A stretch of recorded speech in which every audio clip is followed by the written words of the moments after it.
Okay, Lloyd Dussault Sr. checking in for a few here. We have our little soprano ukulele, so we say, pinned to the table here. I glued it up yesterday, and as you can see, I'm just got my little clamping apparatus that I have. All the holes in the ends, like I've described before, and they've got nuts underneath, and these threaded rods go in, and this is what we got. So we're going to unveil this. I'll take this clamp off first. Yeah, okay. Now, a little bit here and a little bit there, so we relieve the tension and see what we've got. I will be making better hold-down clamps because these, when I made them, I just slotted the ends. And anybody who thinks about it a few minutes, which I should have done at the time, but I didn't. If you have a slot at both ends in one direction like this, oops, you're going to have to do a lot of untwisting to get your stuff disconnected. So the next one's going to have a slot in one side. Oops. I got back the camera back off again here for you. Boom. There. Anyways, going to slot and beat both ends. Sets down in here. However, if you slot one end that away and you slot the other end this away, then you can use this rig like this and it works way better. But all it takes is a couple times of working with it and say, boy, I should have done that a little different. But one of these days, perhaps I will. This does take up a little bit more time. Setup work when you're gluing is not a good thing to drag out. You want the glue to set up. Well, there it is. Let's see what we ended up with after all that. That's the back side, and there's the front side, and there it is in all its sort of glory here. So what we're going to do now is I'm going to be trimming the edges right here. Whoop. And working on the neck. And then we'll put some keys in here so we can tune it up. And also I need to get the bridge. The bridge and the fretboard made. So we still got a little ways to go on this one, so I'll be putting around on it for a little bit longer. So signing off for the time being.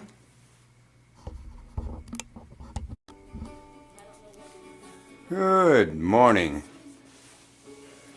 Lloyd Dussault Sr. checking in again. And our little ukulele's coming together here finally. Here's my little story stick.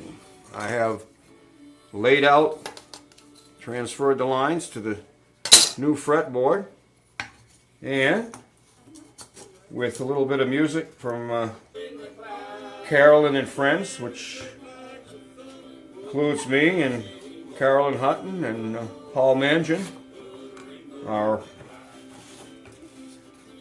little trip to Caleb's Country Store in Barrington, which we do the first and third Sunday of the month, usually. And from 10 to noontime, we play old-time music and bluegrass and gospel and just have a good time. So you see us having some fun. Just enjoying good old down-home country music type of stuff. So we're going to see if we can't cut a few fret slots.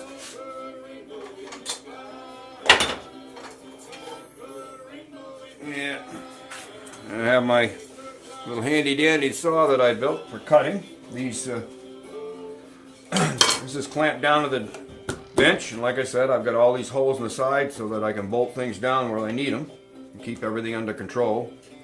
These lock the fretboard down when I'm ready to cut. Then I set myself up, align the fretboard where it needs to be, and Give her to go.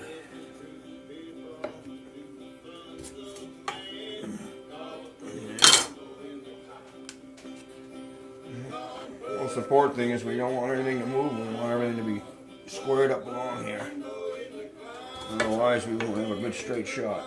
See what happens here. We'll give it a go for cutting one or two, and then I'll shut this off so I don't bore the heck out of you with it watching me cut. Yep, it's quite obvious we don't have this tightened down enough.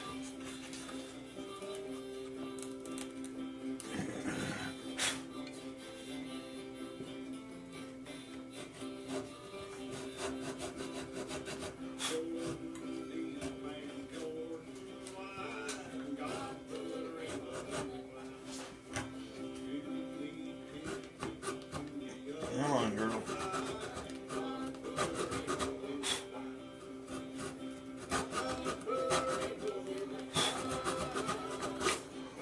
Well, there's the first one. So that's the way that goes. Like I said, I'm not gonna leave the camera on and put you through this whole thing of cutting, but that's basically the way it goes. And everybody has a little slightly different technique. I'm not saying mine's the best or perfect, but so far it's worked. And like they say, if it works, don't mess with it. Okay.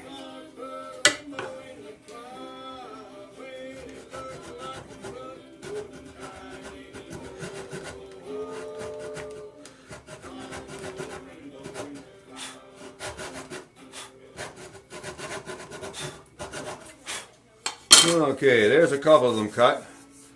And we'll dispense with the camera for a little while here, and we'll move on and show you what happens when she's all done, hopefully. Checking out for a bit. Well, like you saw senior, I'm back again a little bit here. We've got the neck worked over a little bit. I've been doing some of that. We got it shaped a little. And now I am going to put a little bit of stain on here. I just noticed a spot that I missed, so before I do that, I'm going to have to clean that spot off, which I don't know how that got there, but definitely will not stain if there's glue on it. That wasn't very nice to have to happen, but at least I spotted it, and hopefully I'll be able to get the stain to go through there. The glue kind of slows things up a little bit. Alright, probably get cut in my head. Alright. Now I use my magic stain, hopefully. A little bit of luck, this oak is going to turn a little different color here in about 2 seconds. Or 3. Oh my, look at there we are. You never know what you're going to get. It could come out real bad because the wood doesn't always take the stain the same way. We're going to give it a whirl and see what develops here. Shady, I got a cat that's screaming to eat. You think I never fed him, but I do.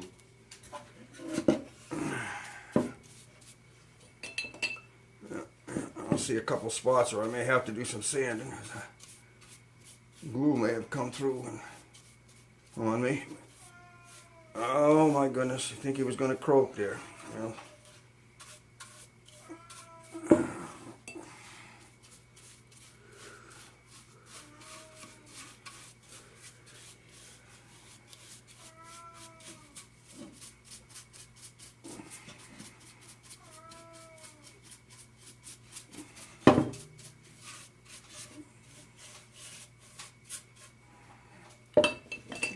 okay.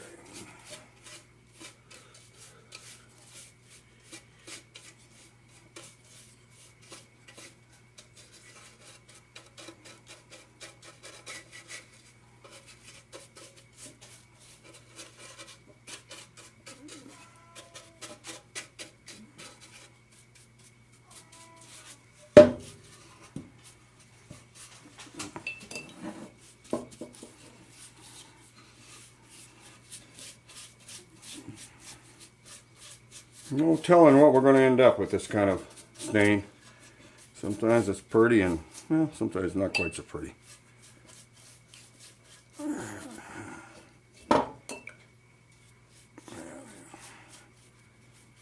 And I gotta wipe it off or it soaks everything up too much here.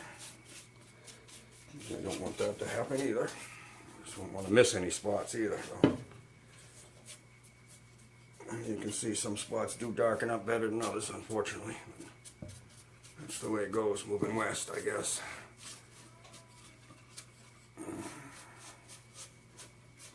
Alright, well. Okay. Dry that up a little bit here. Gets everything so wet that everything warps here. Swell up as it is. Let's see here.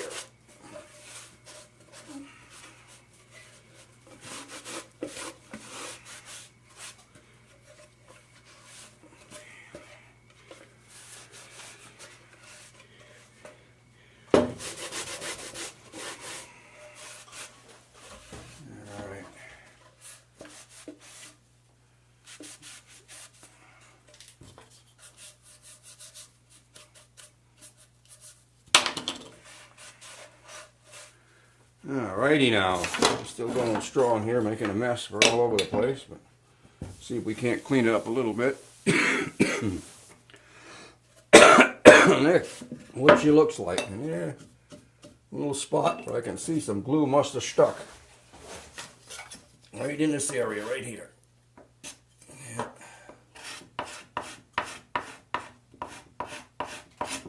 Try one more time and hope for the best. That's all you can do. Sometimes you do, sometimes you don't.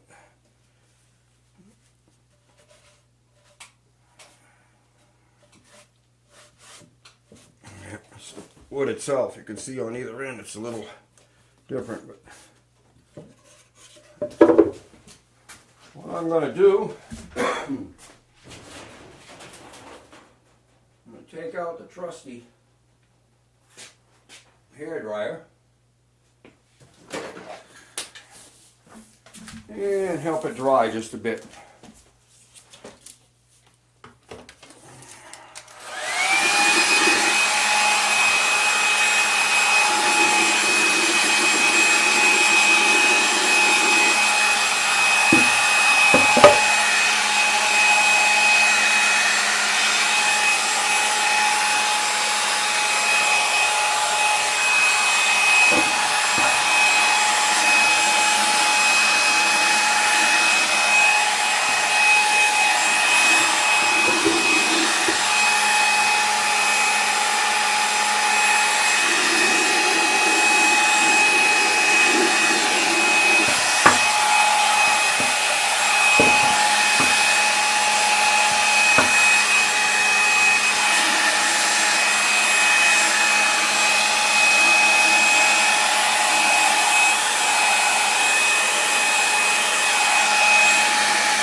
There, well, we've got it dried up a little bit, so now we can let it air dry the rest of the way, and I can sneak off and have myself a little bit of lunch.